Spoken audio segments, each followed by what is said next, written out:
शक्ति जो है हमें, और इस आसक्ति के कारण ही इंसान का स्वार्थीपन बढ़ता जाता है। जितनी हमारे अंदर पदार्थों की आसक्ति होगी, हम कोई चीज दिखावे के लिए, आसक्ति यहाँ है, ये भी ले लूं, ये भी ले लूं, दूसरों को देखने में अच्छा लगेगा। हमारे देखते जाते हैं पदार्थों को, पदार्थ नाशवान है, दूसरा आके 2 मिनट उसने प्रेज करी, इंसान फूल जाता है उससे। बट हम ये सोचें कि ये चीजें सदा रहने वाली नहीं है। ये हमारी जो जीभा का टेस्ट है, ये भी सदा नहीं रहने वाला। एक दिन खा के 4 दिन बाद वो क्षण के लिए वो टेस्ट है, क्षणिक है, लेकिन 4 दिन बाद पूछो क्या खाया था, नहीं दिमाग में। सो असली जो है हमारी अटैचमेंट तो परमात्मा से होनी चाहिए। परमात्मा से हमारी आसक्ति तभी बढ़ेगी जब हमारे निस्वार्थ भाव से कर्म। संसार के प्राणियों के लिए उसमें हर एक में परमात्मा का तत्व है। अगर हम निस्वार्थ भाव से जब काम करेंगे तो उस परमात्मा की ओर उत्तरोत्तर बढ़ती जाएगी और हमारे अंदर की प्रसन्नता भी बढ़ती जाएगी। इसके लिए एक एग्जाम्पल है, जैसे मेले के बीच में कोई जाता है, किसी को पानी पिलाने लगता है, किसी को कोई चीज प्रोवाइड करने लगता है, बट किसी से कोई कामना तो नहीं करता। अगर मेले में कोई लंगर लगा रहा है या कोई जल के लिए कोई अरेंजमेंट कर रहा है, वहां उसकी आसक्ति नहीं होती, वो अपने मन के भावों से कर रहा है। तो इट मीन्स क्या है, जब वो रात को सोएगा उसको किसी की याद नहीं आती। क्यों? क्योंकि उसने देने के टाइम किसी से कोई उम्मीद नहीं। रात को अच्छी नींद सोएगा और सेटिस्फेक्शन हुई उसको ये चीज करने से, उसके अंदर की सेटिस्फेक्शन हुई, दूसरे को देने से तृप्ति भी हुई। और फिर दूसरा एग्जांपल आप ये देखो, आसक्ति वाला। ये तो आसक्ति रहित है ना जो मेले में गया, लेकिन जो आसक्ति वाला है क्या है, व्यापारी जो है, जब किसकी शॉप है, उसका मेन उद्देश्य क्या है, पैसा कमाना।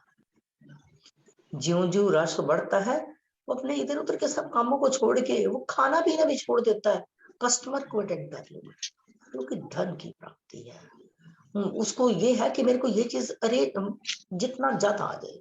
शॉप को बंद करता है तो दिमाग में ये नहीं होता कितने कस्टमर आए, अपने नोटों को गिनने लगता है। इसका मतलब उसका ध्यान किसकी तरफ है, पैसे की तरफ। जितना ध्यान उसका पैसे की तरफ है, यदि वह परमात्मा का उद्देश्य रख कर काम करने लगे तो क्या है, उसकी परमात्मा से एकता बढ़ेगी। अगर वो धन का उद्देश्य रख के कर रहा है तो धन की तरफ उसका ध्यान जाए। अगर परमात्मा से रख के करेगा तो परमात्मा और परमात्मा का वो अंश है, फिर उसका परमात्मा से संबंध जुड़ेगा। और संसार की तरफ रख के कर रहा है तो वो बार बार दुखी होगा। अगर किसी दिन कस्टमर नहीं आए फिर वो दुखी, आज तो कुछ प्राप्त नहीं हुआ, मेरा बिजनेस डाउन हो रहा है, बस यही सोचता है फिर मैं और कुछ कर लूं।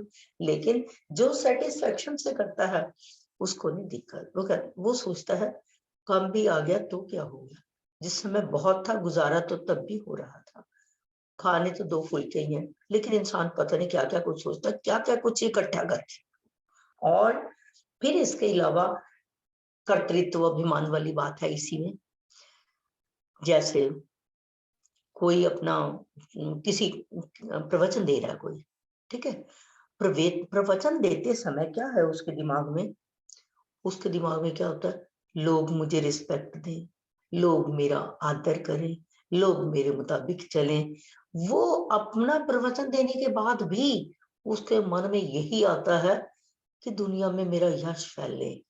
लेकिन जिस व्यक्ति को, जैसे एक डॉक्टर है, बाहर के लिए वो डॉक्टर है, वो घर आके डॉक्टर नहीं है। अगर घर आके वो कहता है मैं डॉक्टर हूँ, इट मीन्स कर्तृत्व अभिमान हो गया।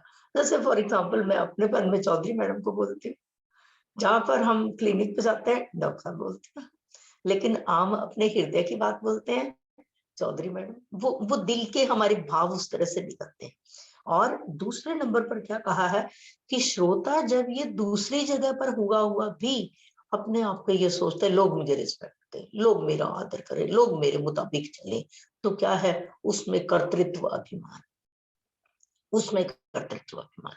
लेकिन अगर वही व्यक्ति दूसरी जगह पे जाकर अपने आप को नीचे भी कहीं बैठना पड़ गया, चार के बीच में मिक्सअप हो गया, क्या फर्क पड़ता है। लेकिन नहीं, इंसान कहीं ये सोचता है मैं तो इतना बड़ा हूँ, मुझे तो बड़ी चीज ऊंची पदवी चाहिए मुझे। तो क्या है, उसका कर्तृत्व अभिमान है। तो इंसान क्या सोचता है कि जिसमें कर्तृत्व अभिमान नहीं, वो नीचे बैठ जाए, ऊपर बैठ जाए, चार में बैठ जाए, अलग बैठ जाए, वो अपने आप को एक ही समझता है कि मैं परमात्मा का अंश हूं, जिनमें बैठा हूं वो भी परमात्मा का अंश है। जब हम ऐसे से भाव हमारे अंदर आते हैं तो हमारा जो कर्तृत्व अभिमान है टोटली खत्म हो जाता है। मतलब कि पहले नंबर पर आसक्ति ही पतन करने वाली है, इस आसक्ति को खत्म करें। ममता, ममता हमें पतन में डालने वाली है। जब हमारे कर्म आसक्ति रहित, ममता रहित, कर्तृत्व अभिमान से रहित होंगे, तब हम परमात्मा की तरफ शीघ्रता से बढ़ेंगे। इंसान जहां बैठेगा उसका वही ग्रुप बनने लगता है, उसको वही अच्छा लगता है, कोई सुने या ना सुने। जैसे मैं खुद ही कहती हूँ, मेरे को तो 4 बैठे हो 10 बैठे हो, पर मेरे को ये गीता पे बोलना अच्छा लगता है। ये एक रोज का एक डोज बन गई है हमारी। जैसे हमें खाने के लिए भोजन की आवश्यकता है जीवन निर्वाह के लिए, अपने प्राणों की रक्षा के लिए, इसी तरह से आत्मा का ये भोजन है जो हमारा गीता ज्ञान यज्ञ रोज चल रहा है। इसको पाने से हमारी एक अंदर की विशेष प्रकार की तृप्ति होती है जो एवरलास्टिंग है, और दिनों दिन ये ज्ञान इंसान का बढ़ता जाता है। इंसान स्वयं पढ़ के इतना नहीं सीखता, स्वयं डिग्री लेके इतना नहीं सीखता, जितना दूसरे को एक्सप्लेन करके सीखता है। क्योंकि जितनी बार उसकी रेपिटेशन होती है, अगर 10 बार मैंने किसी से सुना तो मेरे चित्त पे अंकित भी तो हुआ ना 10 बार। अगर मैंने 2 बार 4 बार 10 बार एक्सप्लेन किया तो आपने तो जो पाया सो पाया, लेकिन मेरे चित्त पे अंकित और भी ज्यादा। तो वो चीज है कि हम पढ़ के कोई गोल्ड मेडलिस्ट भी है, अगर हम सोचें कि बहुत अच्छा ये तो गोल्ड मेडलिस्ट है, इसको नॉलेज बहुत है, बट नहीं, प्रैक्टिस जिसकी होगी उसको होगा। इसी तरह से डॉक्टर्स में भी जो पढ़ा लिखा है, गोल्ड मेडलिस्ट है, कुछ है, लेकिन जब तक उसकी प्रैक्टिस नहीं हुई तब तक वो उतना ट्रेंड नहीं। ट्रेंड वो तब होगा जितना टाइम गुजर जाता है, पेशेंट्स को देखते हुए उस चीज का बहुत फर्क होता है। 1 सेकंड में पता चल जाता है उस चीज का। इंसान जरा सा बोलने से बताने लगता है। हाँ, हम जहाँ कहीं जरूरत होती है चौधरी मैडम को फट बोल देते हैं, मैडम आज ये दिक्कत है बताना। लेकिन वो एक अपनेपन का भाव आने लगता है। नहीं, इंसान 10 बार सोचता है मैं बात करूंगा किसी को कुछ बुरा ना लग जाए, लेकिन हम लोग एज ए सिस्टरली बात कर लेते हैं। हम मतलब कि इसमें झिझक नहीं समझते। तो वो चीज है, जब हम इस तरह से एक दूसरे के साथ हमारा मेल हो जाता है, हम ये सोचते हैं कि बिल्कुल जैसे ये है वैसे ही हम है। फर्क नहीं इंसान समझता। तो इस चीज का इस तरह से ये चीज कही गई है कि अर्जुन को जब अपनापन आ जाता है तो कहते हैं कि तू जो भी कर्म कर आसक्ति से रहित होकर कर, कि ये तू क्षत्रिय है, युद्ध करना तेरा धर्म है, तेरा सहज कर्म है, और तेरे को बिल्कुल आसक्ति से रहित। आसक्ति उसकी अपने कुटुंबियों में है, अपने रिश्तेदारों में है, जिसकी वजह से वो कह रहे हैं कि मैं युद्ध नहीं करूंगा। बट वो कहता है कि तेरे को ये आसक्ति छोड़ देनी चाहिए, ये आसक्ति छोड़ के तू युद्ध कर। और तुझे युद्ध में वो दोनों बातें बताई है ना, कि अगर तू मारा गया तो ये होगा, अगर मारा गया तो ये होगा, ये चीजें जो बताई है। सुख दुख समय कृत्वा लाभा लाभो जय, तस्मात् युद्धाय युद्ध, तस्मात् उत्तिष्ठ कौन्तेय युद्धाय निश्चय, कि इस चीज का ध्यान ना कर, तू युद्ध के लिए निश्चय करके खड़ा हो। तो हमारे आज के श्लोक में यही है, तस्माद् सत्तः सततम कार्यम कर्म समाचर, असक्तो ह्याचरण कर्म परमाप्नोति पुरुषः, कि इसलिए अर्जुन तू निरंतर आसक्ति से रहित होकर कर्तव्य कर्म कर, और इसके बीच में जो आसक्ति से रहित होकर कर्म करता है वह परमात्मा को शीघ्र ही प्राप्त कर लेता है। और जो ये कर्तव्य कर्म कहा है, कर्तव्य कर्म उसको कहा है जिसको हम कर सकते हैं, कर्तव्य उसको कहा है, और जिसको हमें करना चाहिए।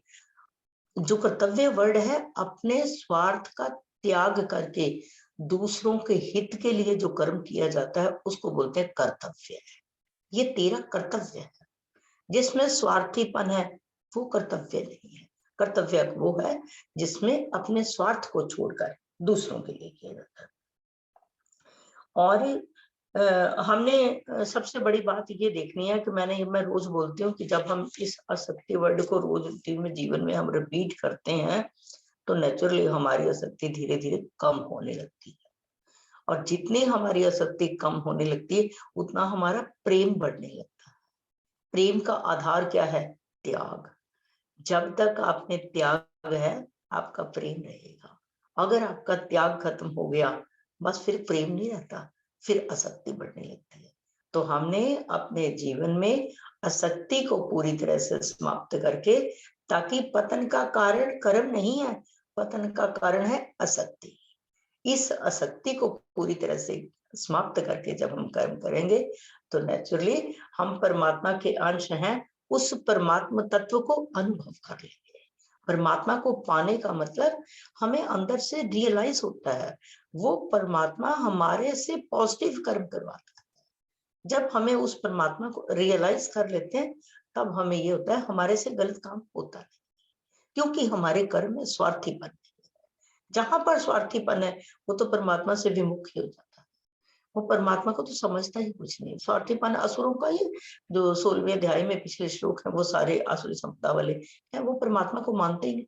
बट है तो चीज को, उसके बिना तो बात नहीं बनती। ये परमात्मा तत्व अगर नहीं है तो ये तो मांस का लोथड़ा है, किसी काम का नहीं है। इंसान कितनी जल्दी सोचता है कि इसको ले जाया जाए, रखा रहे, स्मेल फैल जाती है, बहुत कुछ हो जाता है।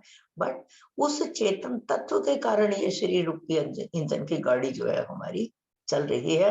हम नित्य प्रति आसक्ति से रहित होकर कर्म करें। हाँ जी, अब मैं जो बाकी रह गए उनसे सुन लूं। हाँ जी, विजय मैडम।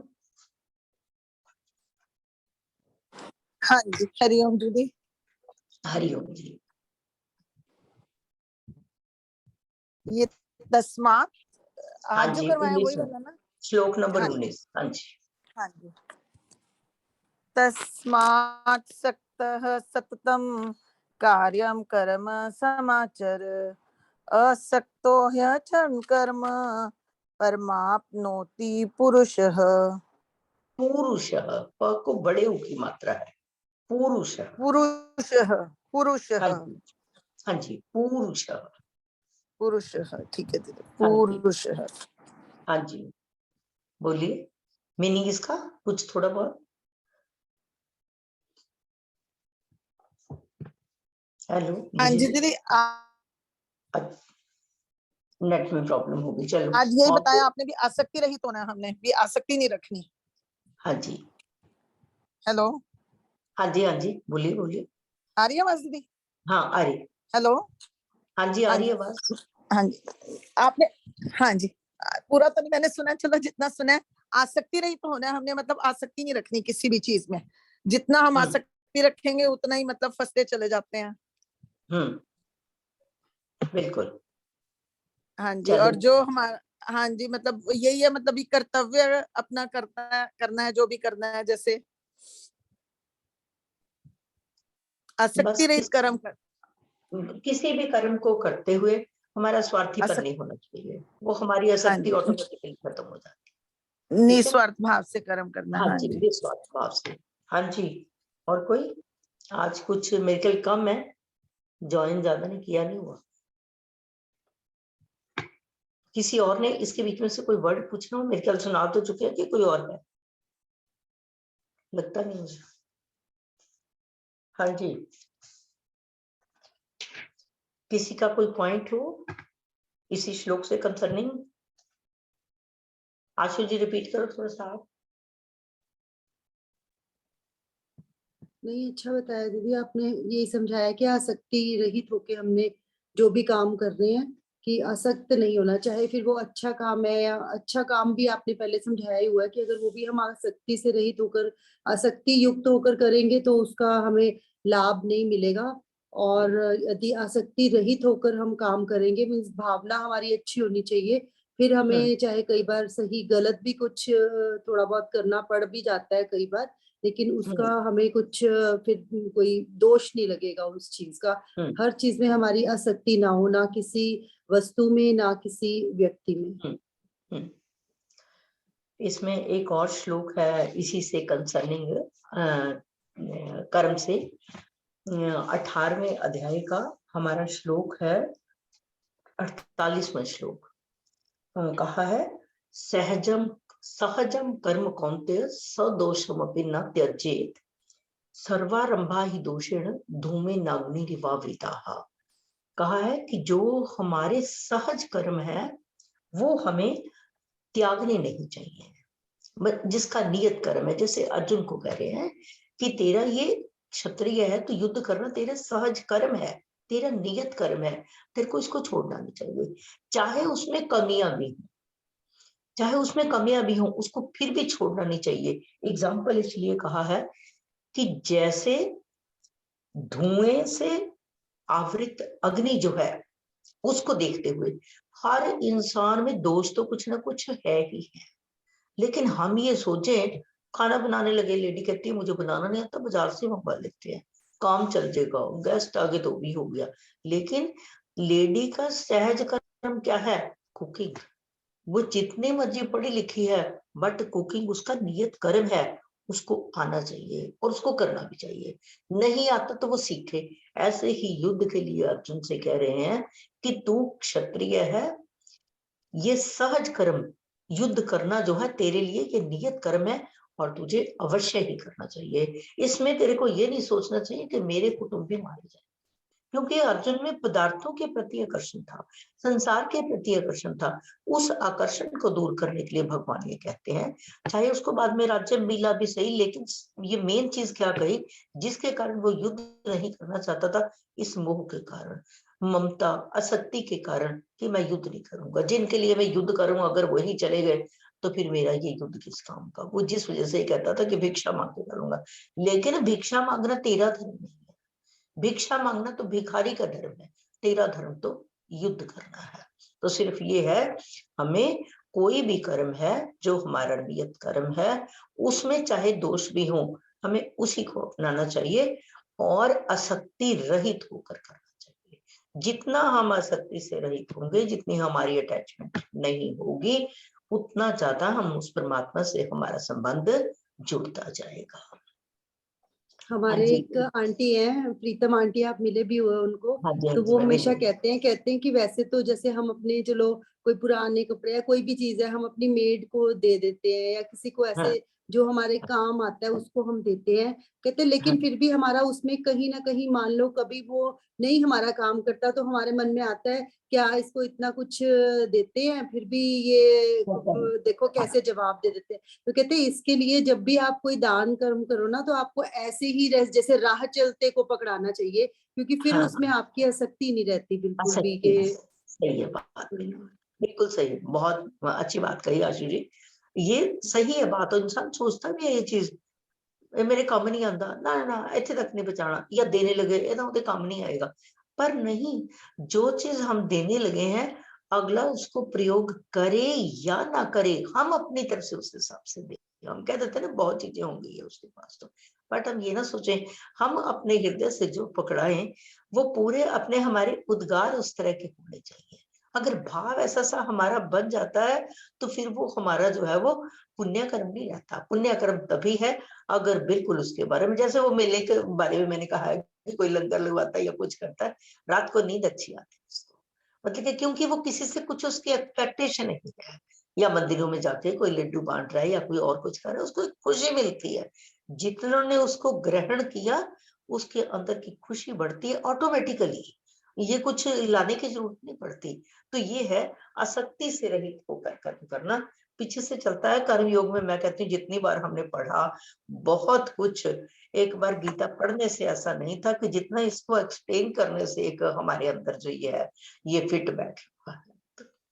और कोई और है ऐसा? नहीं तो फिर मैं छोड़ूंगी आज के लिए आज। ठीक है दीदी। हाँ जी, ओके जी। ओम पूर्णमद पूर्णमिदं पूर्णात् पूर्णमुदच्यते पूर्णस्य पूर्णमादाय पूर्णमेवावशिष्यते। ओम शांति शांति शांति। Okay, Hariom to Rana sir एक खास स्पेशल सेशन लेना चाहते हैं बच्चों के साथ, जिसमें वो कुछ खास उनको बताएंगे बच्चों को। तो उसमें जो भी लोग शामिल हो सके, कल या परसों में हम वो अरेंज करेंगे। तो सब जो लोग इसमें आते हैं अगर ट्राई करें, वो वाला सेशन भी जरूर ज्वाइन करें, आपको समय हम बता देंगे। Thank you so much. ठीक है, कोशिश करो। ओके जी, हरिओम जी।